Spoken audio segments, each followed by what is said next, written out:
Государство направляет большие средства на обновление сел. Должна быть и высокая социальная ответственность руководителей хозяйств перед сельчанами. Глава региона Кумар Аксакалов посетил Козлужарский район, встретился с жителями различных сел и выяснил, какую именно поддержку оказывают местные сельхозтоваропроизводители. Напомним, зимой этого года агроформирование, акимат и сельчане подписали меморандум. Развитие сел – совместная задача государства и аграриев. Активно участвовать в данном процессе должны и жители. Между ТО, акиматом сельского округа и жителями подписан меморандум с прописанными обязательствами сторон. Выполнили свои обязательства в ТО СК Вагулинская. Бюджет выделяет 129 миллионов за эти годы, а субсидии сельхозпредприятия основные, это как крестьянское хозяйство «Редин», ТО СК Вагулинская получает 1,1 миллиард тенге субсидий государственных. Понимаете? А ТО на развитие села за эти годы всего лишь 27 миллионов.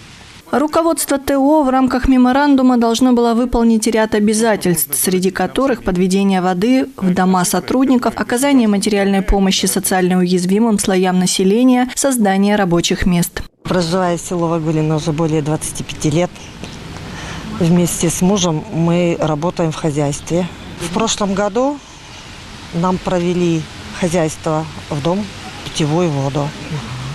Помогают по благоустройству.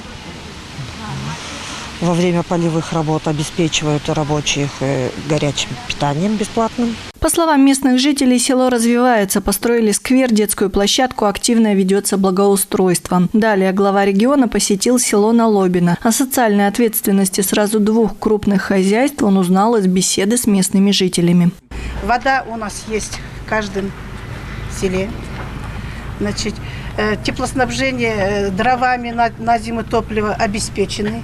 Корма для своего подсобного хозяйства у нас 100% закрывается. Значит, уровень пенсионеров, которые здесь в селе проживают, замечательный. Пенсию вовремя выдают. В принципе, торговое обеспечение в селе налажено. Между тем, аким области остался недовольным отношением агроформирования к социальному благополучию села Налобино. Субсидии два действующих предприятия за 5 лет получили на 324 миллионов тенге. Безвозмездно сено, значит, инвалиду. Ну и даем, конечно, и рабочим то же самое.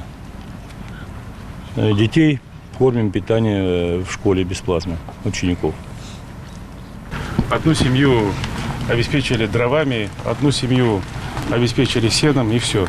И весь ваш меморандум. При той огромной поддержке государства, которая выделяется миллиардами, вы тут, значит, вообще ничего не делаете. Рассказал о своей деятельности и руководитель ТО «Орловский». За счет собственных средств ведется ремонт заброшенного здания. В скором времени здесь будет досуговый центр. 50% оплата на проведение воды в дом. Это уже выполнено все.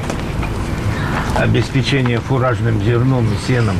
Сеном уже обеспечено, ну, не знаю, может, не на 100%, ну, процентов на 70, на 80 уже люди обеспечены бесплатно. Государство выделяет, помогает сельхозникам, как вы сказали, выращивать богатый хлеб. Государство выделяет 200 миллионов. 30 миллионов ремонт улиц села Налобино. Государство выделяет деньги. 92 миллиона тенге – это средний ремонт Налобино Дубровное. Субсидии получили два хозяйства от государства, опять-таки, с бюджета. 324 миллиона. Видите? Теперь смотрим, насколько селу помогают наши предприниматели. ТО. Взяли все отчеты, только 26 миллионов, к сожалению.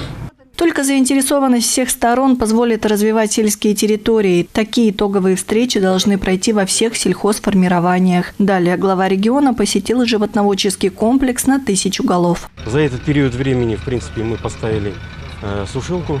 Где-то она жалюзийная сушилка, 24 метра. В среднем вместимость 40 тонн. Ну и где-то производительность 40 тонн сейчас. Вот. В принципе, газовая. Ну, как бы помогает хорошо. Также ангар поставили до 1000 тонн. И плюс сейчас ставим 2 ангара где-то 2500 тонн вместимость будет. Но это уже все в самой Пресновке. Здесь как бы, ну, как вы видите, с нуля поставлено это все. С 19 года постройки. С 20 года мы начали завозить скот. Компания занимается растениеводством и животноводством. Площадь посевных более 5000 гектаров. В настоящий момент содержится 385 голов крупнорогатого скота. В планах приобрести еще 400. Ведется строительство 2 животноводческих ферм. Наталья Итова, Адиль Нуржанов, служба новостей.